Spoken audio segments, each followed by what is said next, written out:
So, and you become friends with different fighters like that. Like both you and that guy play video games and drink a lot of beer. Is that true?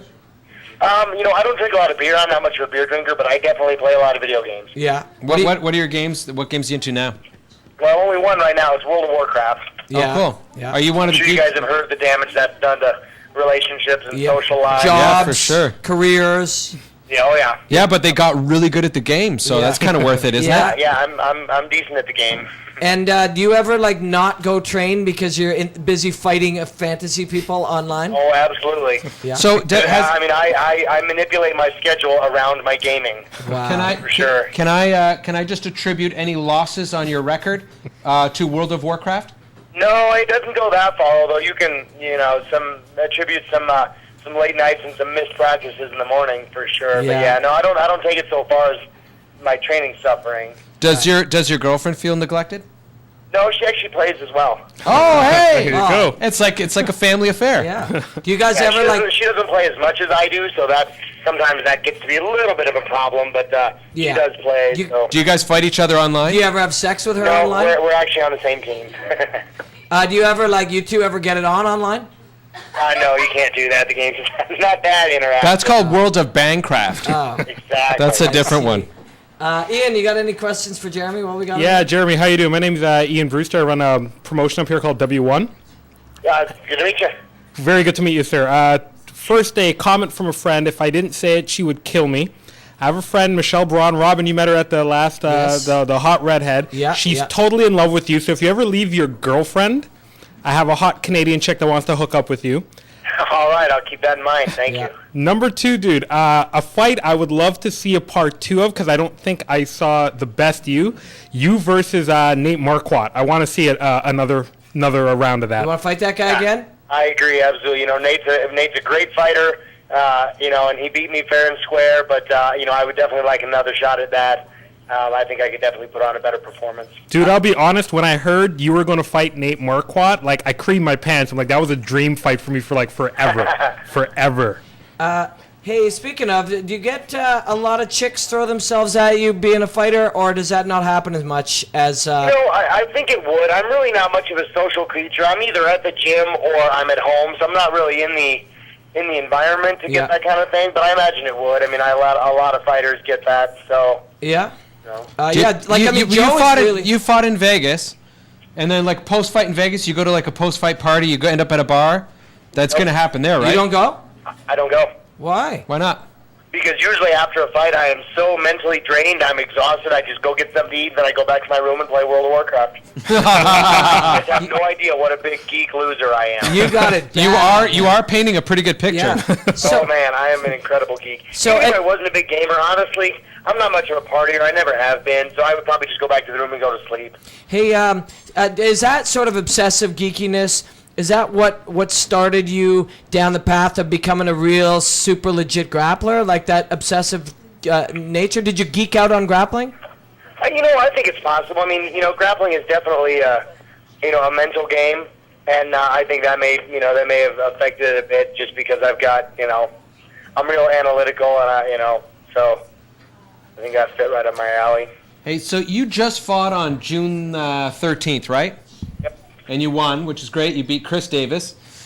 What have you got up next? Do you know when your next fight is, or are you going to be taking a bit of a break? Because your last fight before that was almost 6 months. I actually was scheduled to fight Dante Rivera in July, and then that show got moved back to November sometime. So up next, I've got something on one of Monty's shows in August. Oh, cool. What, in the Midwest?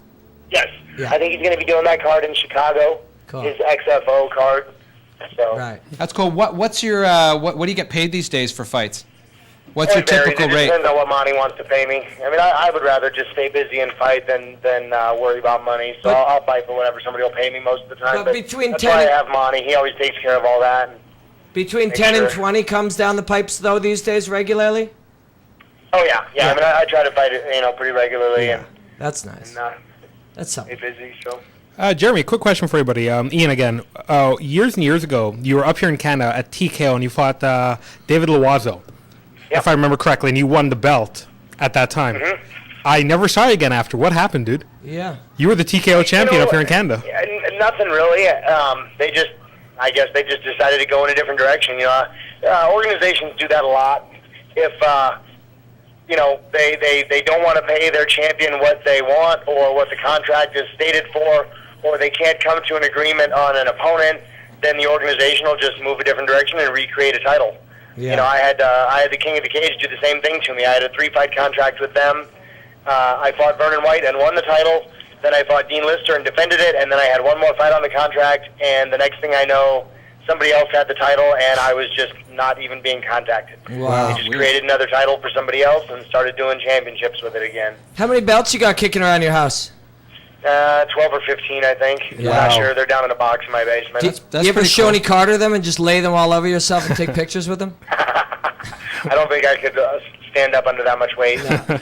Yeah, you got to get stronger to be able to do that. Hey, that raises a question, and no, I mean absolutely no disrespect here, but a lot of times people will point out that you don't look like a bodybuilder, like some of these latest level of guys do.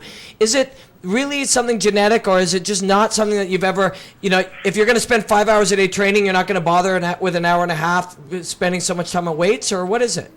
It's a little of both. I used to always, think that people that claimed it was genetic were just full of shit. But it is partially genetics. You hear about people that look, like George St. Pierre. Yeah. But they don't diet at all. They eat whatever they want, and that's just how they look. It definitely can happen. Yeah. In my case, it's a little bit of genetics, and it's a little bit of laziness, to be honest. I don't like lifting. I don't like dieting. But I'm also cursed with bad genetics. Because even when I do diet really, really strict, I don't get lean like that. Yeah. If Matt Hughes eats oatmeal and an apple for breakfast for a week, he loses 5 pounds. Right. I diet, I could diet for 3 months straight, and I'm going to lose 3 pounds.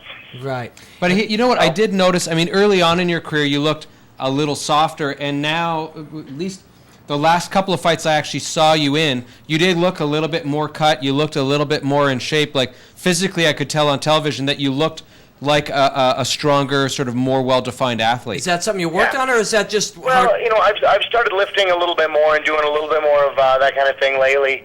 And, I've done a couple other things with my diet to fix that a little bit. So, yeah, I'm taking that a little bit more seriously. So maybe I'm getting a little older. So, things like that are starting to affect me. Yeah, that's cool. So how much do you bench?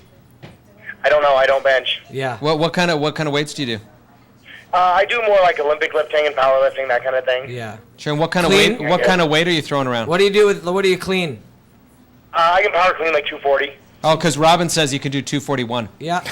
I do 241 pretty regularly. Yeah. No, I'm sure he could. yeah. No, I can't. He fights at 135 just to clear just in. to sort of give you an idea what we're looking at here. Robin's Well, he's got a lot of extra fat bulking me down, at 210. So yeah, that's you could. why. Yeah, maybe you could fight at 135 and fight Robin. I could. If Yeah. I cut my left leg off, I definitely could. So you're fighting at 205 these days, and probably from now on.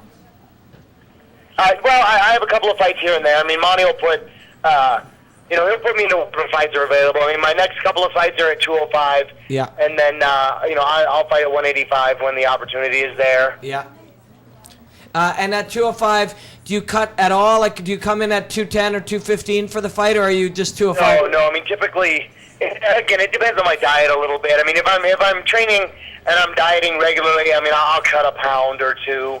If I'm not dieting, then I'll cut, from 211 or something. Yeah. I never cut much anyway. But you could be at a pretty huge disadvantage if you've got a guy that's walking around at 230 that cuts down to 205, and it's like a training fucking his whole machine. career has been like that. Yeah, No, I know. I could. But, I've dealt with guys like that my entire career.